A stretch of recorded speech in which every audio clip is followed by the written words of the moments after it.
Welcome back, friends. In today's video, we're going to be answering all of your questions. There are many on the simple pump and how that compares to the competition, which, as far as I can tell, is the Bison pump. I was really surprised to see how many of you have been kind of looking at these and considering them for your own well, realizing how vulnerable you are with having a deep well and no ability to get the water out if you lose power. So let's jump into the questions. So the first thing that probably the most common question asked was, how much does it cost? Well, again, it depends. It depends on your application and how far you want to go with it. But as mine sits here at the basic kit, so we went 150 foot deep with the hand crank on it, the invoice was $2,095. Now that's going to go up and down depending on what you need and how deep you are and whether or not you want to add the DC or the electric portion to it, which we'll cover here in a minute. Second real common question was, how deep can you pump with the simple pump? Well, it's around 300 feet. So that's a pretty good amount of lift. And I haven't pumped at 300 feet. I'm pumping at 150 feet, but it's as simple as could possibly. I mean, it's not difficult to pump. A child could do it. Is it much different at 300 feet? I don't know. The nice thing about it is that the folks at Simple Pump are actually in the comments of these videos, so you might direct that to them. They could answer it better than me. I only have this one sample. The third question is, how much water will it pump? Well, I've got a 1 gallon can here, so let's see how many strokes it takes to fill a 1 gallon can. I'll place the 1 gallon can here, and then we'll just count them and see. 1, 2, 3, 4, 5, 6, 7, 8, 9, 10, 11, 12, 13, 14 to 15. Another commonly asked question was, how do you prevent it from freezing? Well, when we installed it, Simple Pump had put a weep hole in that top section of pipe. What that is it's a small hole. I don't know if it was, maybe it looked like about a 1/16 of an inch or so. And what that does is once you're pumping, and you're done with your water, it'll slowly lower, that water level will slowly drain out that weep hole over a period of several minutes until this whole upper section of the pump is dry. Now that weep hole is at 4 feet, as I said, and so that prevents that from freezing. So you don't have to prime this pump like some of those old ones that you may have grown up with. Some of those cast iron ones, I remember you had to take and pour a bucket of water in there to prime the pump and get it going. There's no priming. If this thing sits for extended period of time, the only thing you have to do is you've got to lift that water 4 feet. My experience with this has been about 3 or 4 pumps, and then you're producing water. So that not having that freezing is really nice. The other is, how does the water taste and what is the temperature from the new well? The water is delicious. It's not hard. There's no mineral in it that I can really tell. It's not too soft, not too hard. It's just delicious. Great tasting. And it's very cold. That's what really surprised me. Now your water temperature and your underground temperature is going to be always consistent, usually between 50 and 60 degrees, always. It doesn't matter how cold it is outside. What's kind of unique about this well is this water's coming in at just over 40 degrees. It's right around 40 degrees. It's so cold that when you put it into a glass, like a pint glass, it frosts it. And the only thing I could really think of is it must be glacial fed. It must be coming off of Mount Fuji there. I don't know. Who knows? It's an incredible mystery what goes underwater. But we've been really blessed to have good water, mineral-free, that tastes very, very good. Now, one of the major differences between this and the competing pump, which is the Bison pump, I heard a lot of comments from you guys trying to decide what's the difference between the two. I mean, they're similar in many ways, but one of the big differences is that you can pressurize your system.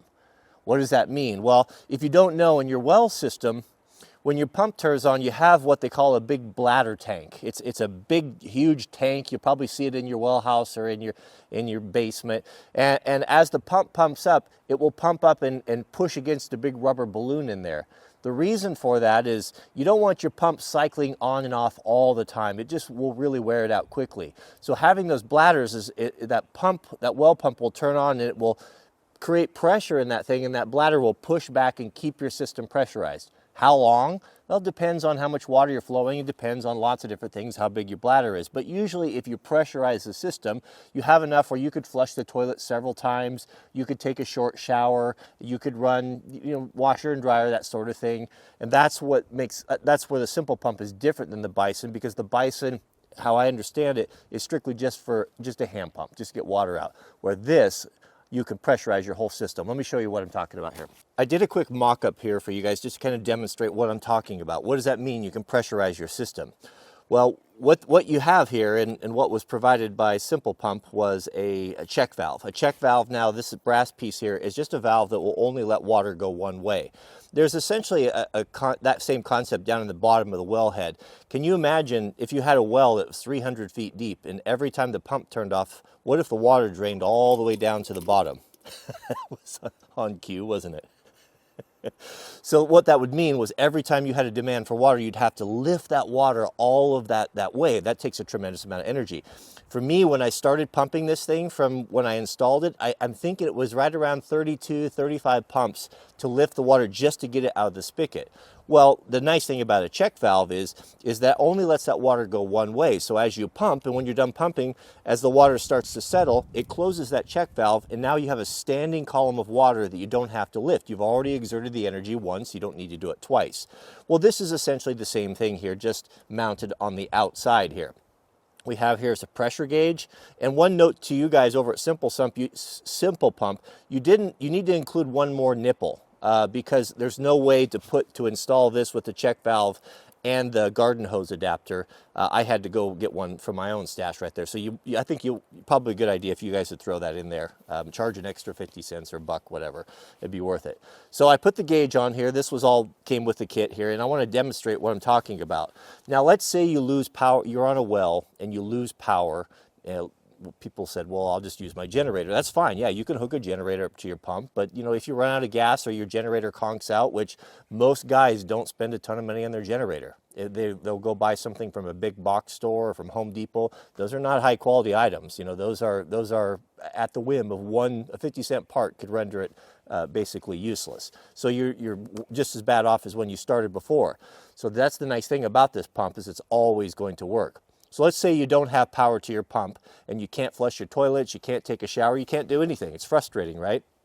Well, if you install this check valve and you hook a garden hose up to this, you can hook your garden hose up to any connection at your house. It could be a yard hydrant, it could be a hose bib, a spigot, whatever.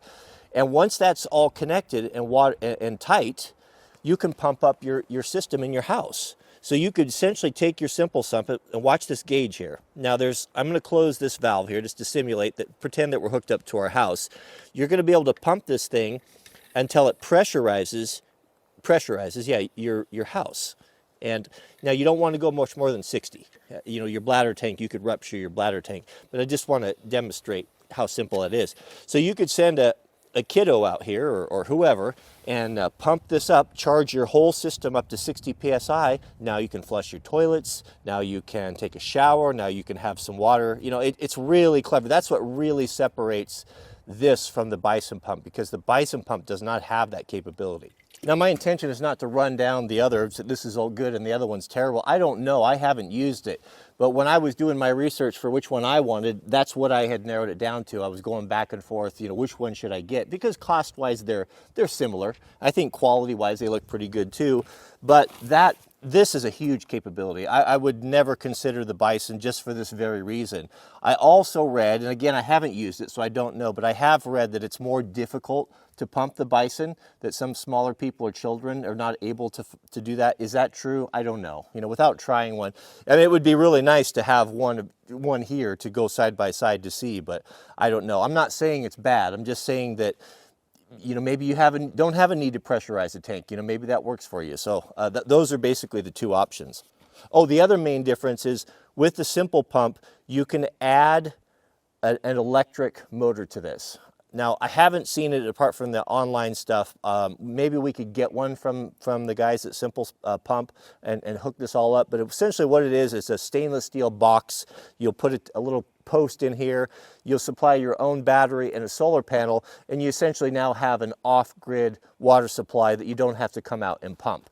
What's the total cost of that? Well, I was talking to the guys on the phone a couple days, and I think everything to go like top of the line, you know, with everything, you probably run you just under $6,000, right around there, at or near, for a complete off-grid water source with the solar panel and the whole deal. Now you can't add that to the Bison pump. So those, I think, are the three main differences. Is that this is easier to pump. You have the ability to pressurize your system. You have the ability to add a DC 24 volt, I believe it is, system to make this automated, and you don't have to come out and pump. So those were the big differences. I guess that pretty well exhausts my knowledge of the whole thing, but so far so good. Hope I explained it simple enough.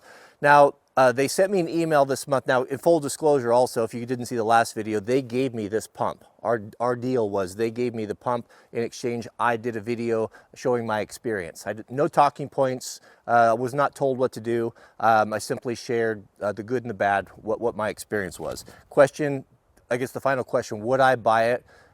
If I didn't have it today, or I moved to a different house or something, I would. This would be the one I'd buy. It'd be one of the first things I'd buy. To have water on demand without relying upon any utilities or power, to me, is very, very important. So the folks over there at Simple Pump, they were very thrilled. They got a lot of good response from you guys. A lot of you are on wells and have been kind of considering this.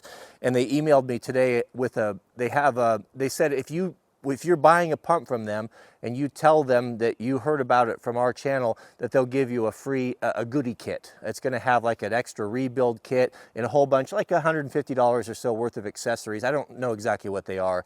This is not an affiliate link. I make nothing off this. Our deal was video for pump. That's all there is to it.